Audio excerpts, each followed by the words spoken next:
लंका रावण की नहीं, पहले भगवान शिव की थी। पौराणिक कथा के अनुसार एक समय की बात है, माता पार्वती जी भगवान शिव शंकर के साथ कैलाश पर्वत पर बैठी हुई थीं।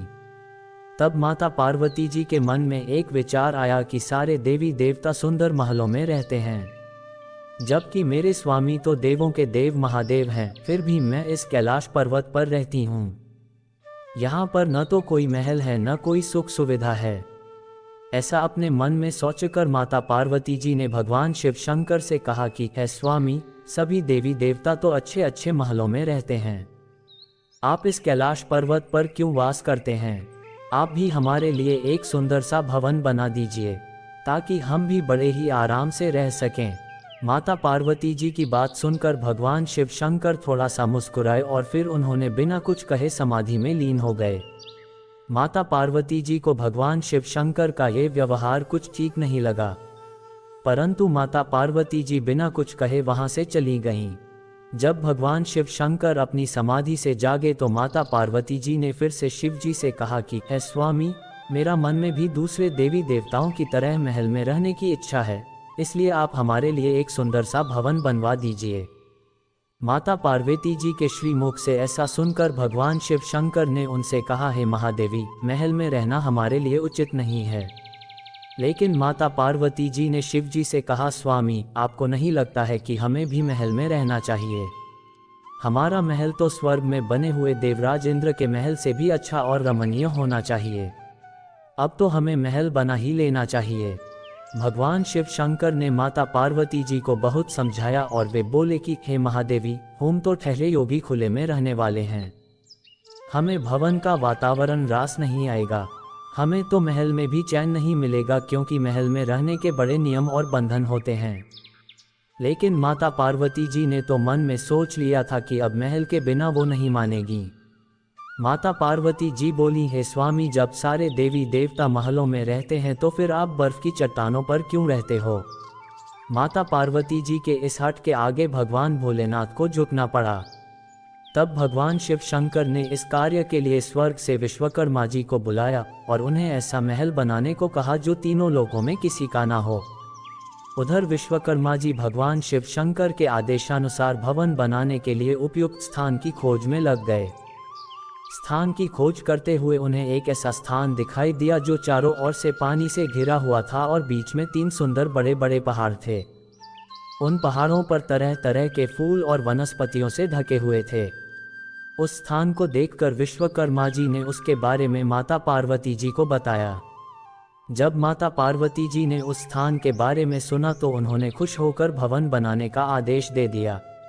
विश्वकर्मा जी ने भवन बनाने की शुरुआत की और अपनी विशिष्ट कला का परिचय देते हुए भवन के साथ साथ वहां पर एक सुंदर नगर का निर्माण भी कर दिया। वह नगर देखने में बहुत सुंदर था। जब उस महल को माता पार्वती ने देखा तो उनकी प्रसन्नता का ठिकाना न रहा। उन्होंने विश्वकर्मा जी को धन्यवाद देते हुए उनकी बहुत प्रशंसा की। विश्वकर्मा जी ने माता पार्वती जी और भगवान शिव शंकर को प्रणाम करके अपने लोक को जाने की अनुमति मांगी और अनुमति लेकर वो चले गए। घर बनाने का कार्य तो पूरा हो चुका था। अब माता पार्वती जी ने शिव जी से कहकर गृह प्रवेश का शुभ मुहूर्त निकलवाया। गृह प्रवेश का सारा काम ऋषि विश्रवा को सौंपा गया था।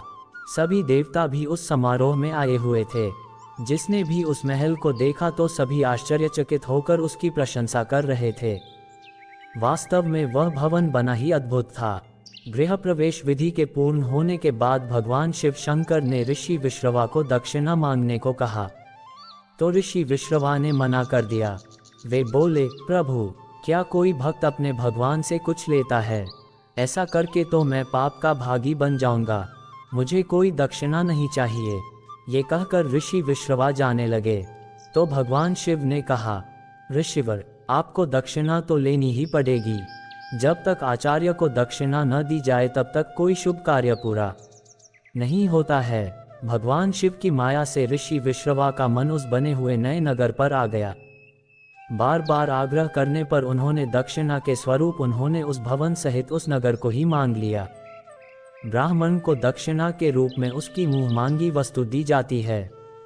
इसीलिए भगवान शिव जी ने उस लंका को ऋषि विश्रवा को दान कर दिया। भगवान शिव के द्वारा अपने भवन को दान कर देने से माता पार्वती जी को ऋषि विश्रवा पर बहुत क्रोध आया और माता पार्वती जी ने कहा, तुम तो आचार्य कहलाने के योग्य भी नहीं हो। भोलेनाथ की सरलता का लाभ उठाकर तुमने बड़ी ही कुटिलता से मेरे प्यारे महल को हर लिया है। इसके लिए मैं तुम्हें श्राप देती हूँ कि भगवान शिव शंकर का अंश ही एक दिन इस महल और इस नगर को जलाकर राख कर देगा। उसके साथ ही तुम्हारे कुल का विनाश आरंभ हो जाएगा। धार्मिक ग्रंथों के अनुसार ऋषि विश्रवा ने उस लंका को अपने पुत्र कुबेर को दे दिया, लेकिन कुबेर को निकालकर लंका पर रावण ने अपना अधिकार कर लिया। माता पार्वती जी के श्राप के कारण शिव जी के अंश हनुमान जी ने लंका जलाए और ऋषि विश्रवा के पुत्र रावण, कुंभकर्ण और समूल कुल का विनाश हुआ। मर्यादा पुरुषोत्तम भगवान श्री राम की शरण में होने से विभीषण बच गए थे। वीडियो अगर पसंद आया हो तो वीडियो को लाइक और चैनल को सब्सक्राइब करें और अपने दोस्तों के साथ शेयर करें। धन्यवाद।